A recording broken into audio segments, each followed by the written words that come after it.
A 1/48 Panther, made in 48 hours. Yeah, can be done right here on Gary's Stuff.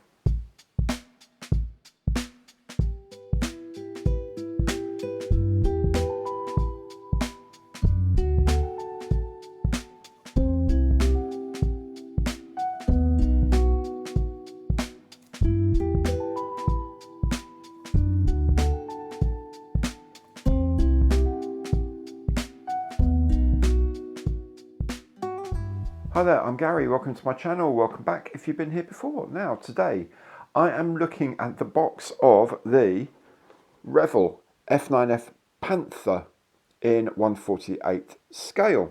Now why am I doing this kit? Because it's the kit I'm making for the 48 in 48 group build challenge in March, 10th of March. 48 hours to build a 1/48 scale kit.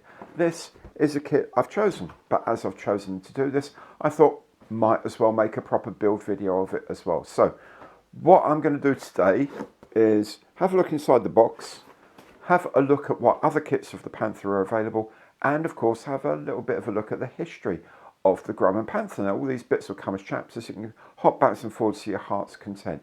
If you've already got one of these and you want to know how to build it, then look out for the build video, which will be appearing on this channel very soon. How will you know when that happens? So the best way is to subscribe to the channel, hit that bell, and you'll get a notification of all my new videos as they turn up on the channel. And of course, if you like anything at all, please give it the imperial thumbs up on the like button below. And if you wish and are in a position to make a bit more of a concrete contribution, you can do that through any of my partner programs online, through Super Thanks, or by becoming a channel member. Now, let's get on then and have a look at the history of the Grumman F9F Panther.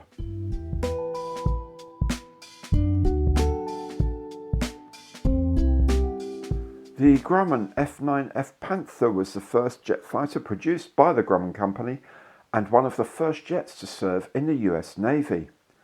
Grumman had proposed their G75, a 4-jet development of their Tiger Cat fighter, to meet a requirement for a jet-powered naval night fighter. Although Grumman lost out to the Douglas F3D Skyknight, the Navy rewrote the requirement to include Grumman's G79, a single-seat day fighter that had impressed them. This was to become the Panther. The first prototype flew in November 1947, with more development aircraft following soon. When the engine specifications changed to include the British Rolls-Royce Nene, the fuselage was found to be too small for the fuel capacity needed, so permanent wingtip tanks were added. By coincidence, these improved the aircraft's handling. Later versions of the Panther were powered by the Pratt & Whitney J48, a license-built Rolls-Royce Tay. The Panther was cleared for use at sea in late 1949 and by 1950 was being flown in the Korean War as part of Task Group 77 aboard USS Valley Forge.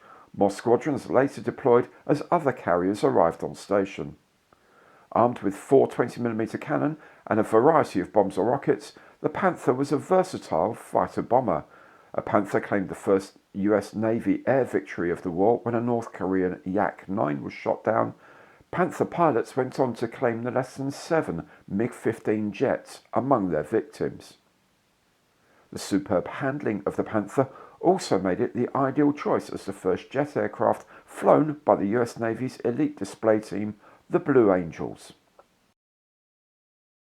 Although removed from frontline duties from 1956, replaced largely by its swept-wing development, the Cougar, Panthers continued to fly with reserve and training forces in small numbers into the 1960s. Some were converted to fly as unmanned target drones. The only export customer for the Panther was the Argentine Navy, which purchased 28 ex-US Navy machines in 1957. Being too large for the Argentine carrier, Independencia, the Panther was restricted to land bases, but did see service during the 1963 Argentine Navy revolt. Today, more than a dozen Panthers are preserved in museums in the USA and Argentina. One, based at the Cavanaugh Flight Museum in Texas, is still in airworthy condition.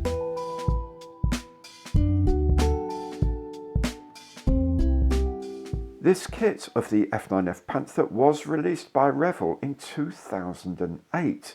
Its origin is in the monogram tooling of 1990, which had also been released by Revell in 2002.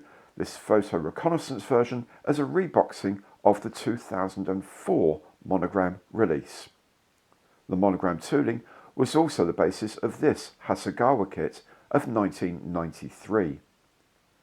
First to create a plastic kit of the Panther in 1/4 inch scale, or 1/48 as we know it, was Hawk in this 1950 tooling. This was re-released in 1956 and lastly in 1965 as this brightly coloured target drone.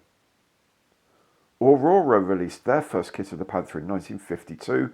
This went through several re-releases until the final one from Aurora Canada in 1964 that included bilingual instructions. AMT made a Panther in 1977, allegedly suitable for age 8 and upwards. By the time of its re-release under the Retro Deluxe label, the minimum age had risen to 10. Hobbycraft created a new kit of the Panther in 2007, following it with the Photo Recon version in 2009. These kits were released under the Trumpeter brand, also from 2007. In 1/72nd scale, Hasegawa made a new toolkit in 1978, which has been through a variety of reissues with new decal options, the most recent of which is actually due this year. The Hasegawa kit was also marketed by Minicraft. Matchbox created their tooling of the Panther in 1979 and sold it in various guises until the last release in 1997. The tooling was then acquired by Revell, who released it themselves in 2009. Finally, in 2012, Hobby Boss released a new tooled design of the Panther, following it quickly with 2 other versions.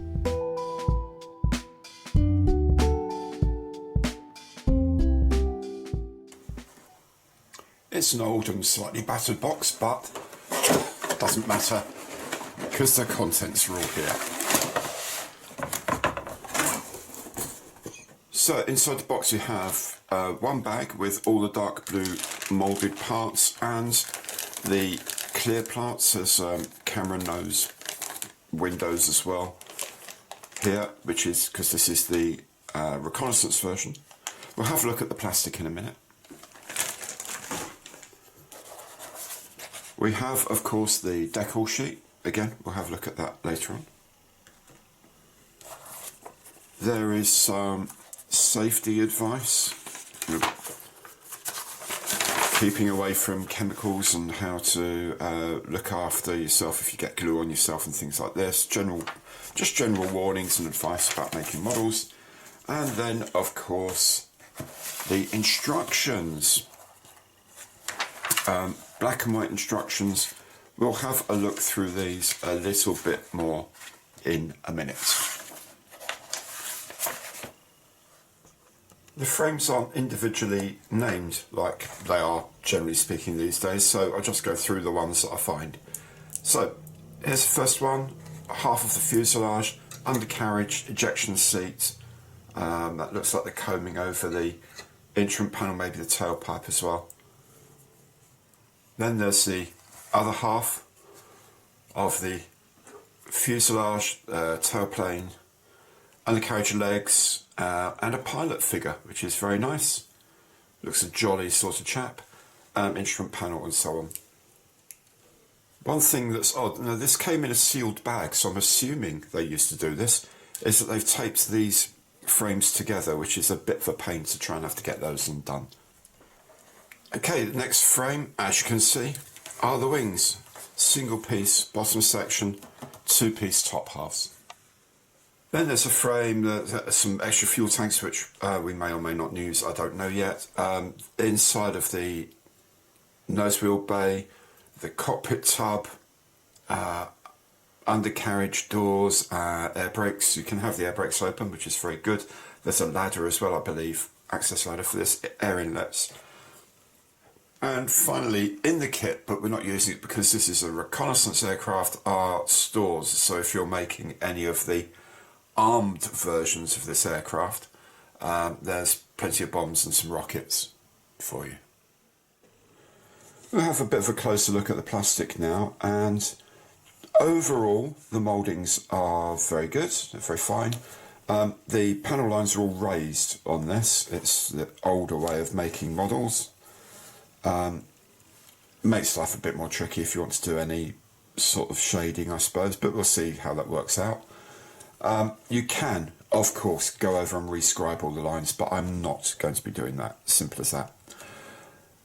The plastic is okay. Let's have a look at some of the mouldings. You can see here in the mouldings, you can see some flash, and you can see some flash creeping into some of the smaller parts of the undercarriage moulding, like these pipes in the undercarriage mould, the brake pipes and whatever.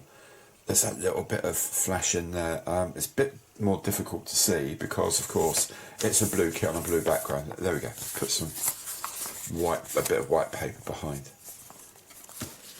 You can see there you've got some flash creeping in between the lines on this ejector block here.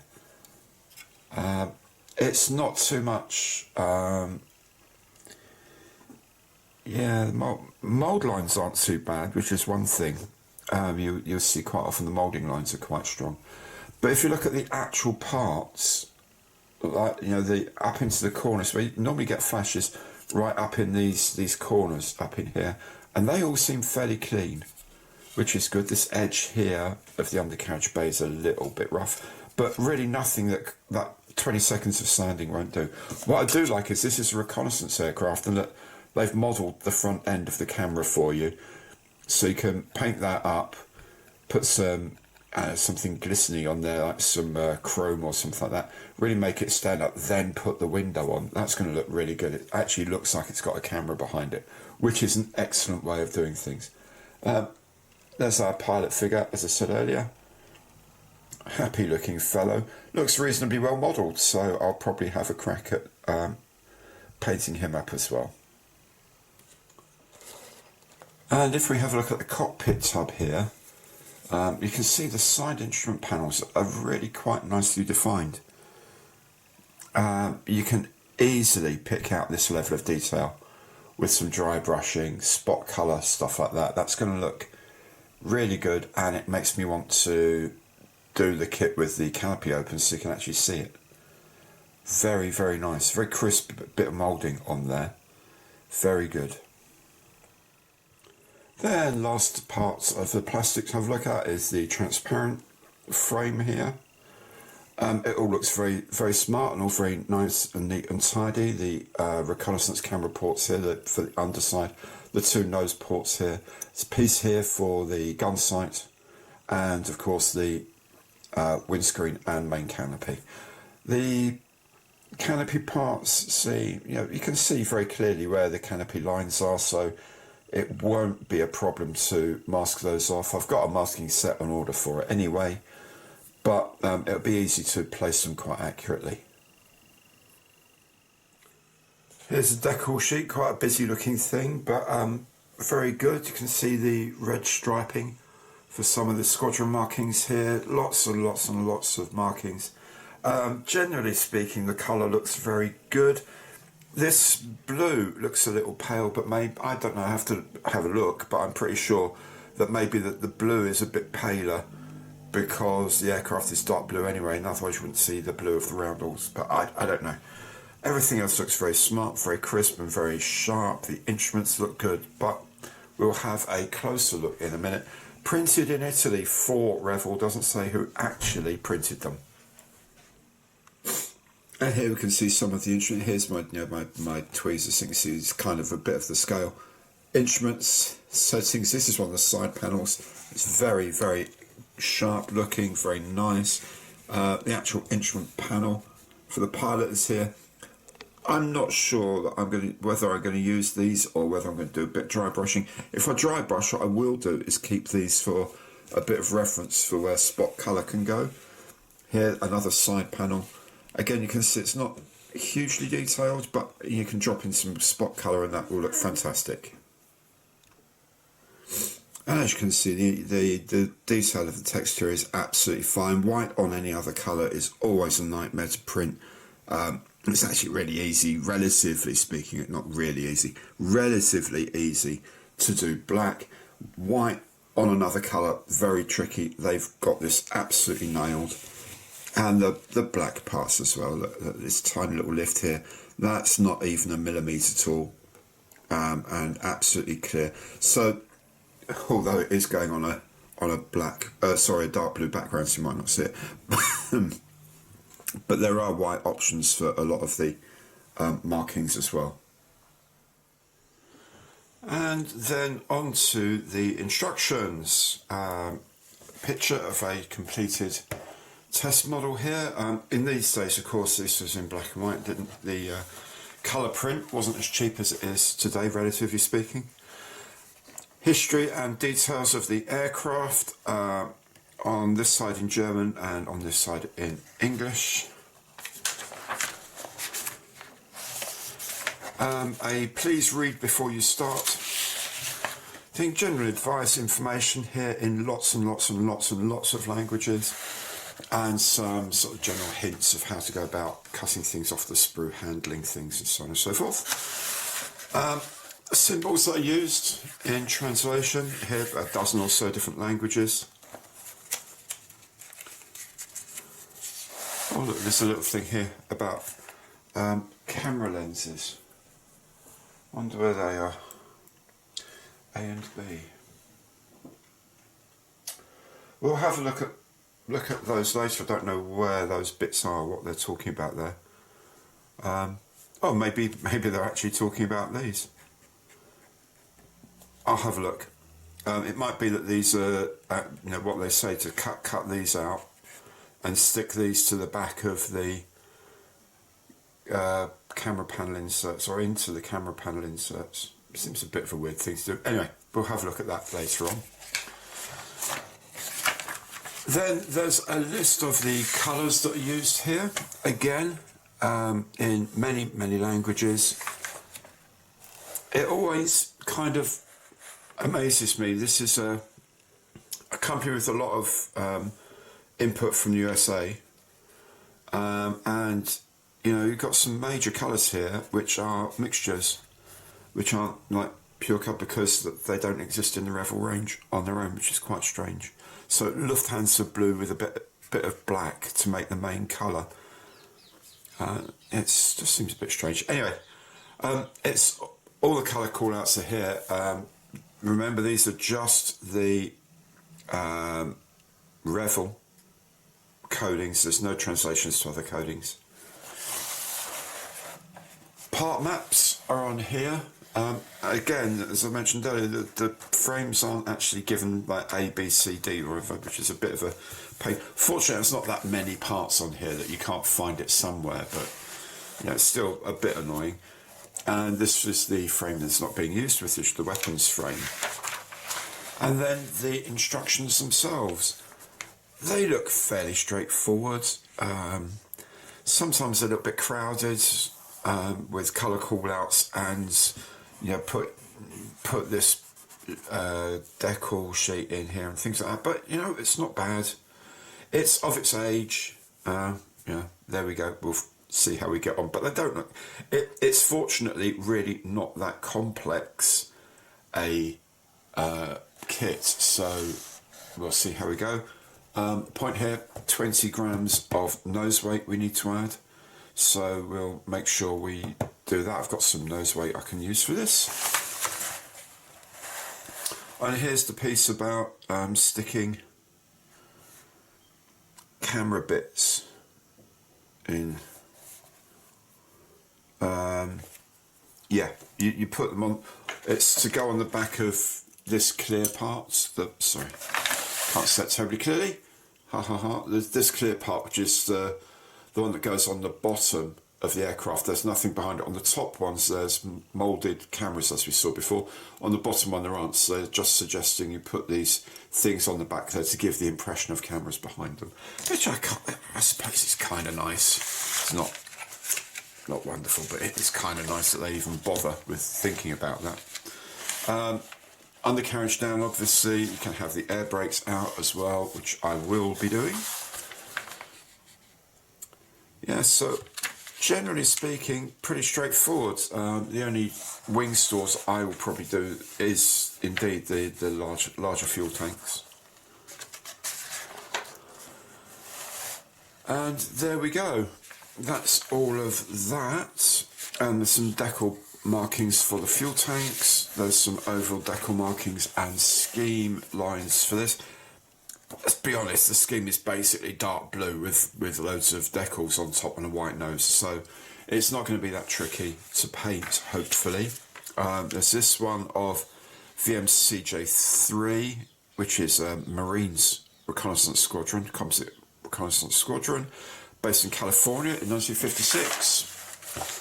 And there's one here, VU1, Unique Antiquas, a utility squadron at China Lake in California in 1957. And the thing about this, as it points out, is that the camera windows are painted over because they weren't actually carrying cameras on this model. So that's the instruction sheet. That's that then. It's a simple enough looking kit, especially as there's no weapons to put on it. But there's going to be a few build challenges, I'm sure, even though it started off life as a monogram kit. It's still going to have a few fit issues, possibly. It's a little bit of an older moulding, so there's a little bit of flash, but only a tiny bit. We can clean all that up. It's going to be great, but I've got 48 hours in which to build it. Now, do come back, check out the build video when it's done. How would you know when it's done? Because you're going to subscribe to the channel, hit the bell, and you'll be notified when all of my new videos come online. And of course, anything you like at all on any of my programs, if you enjoy it, please give it the imperial thumbs up on the like button below. Every like counts. Thank you so much for watching, and I hope to see you very soon. Take care now. Goodbye.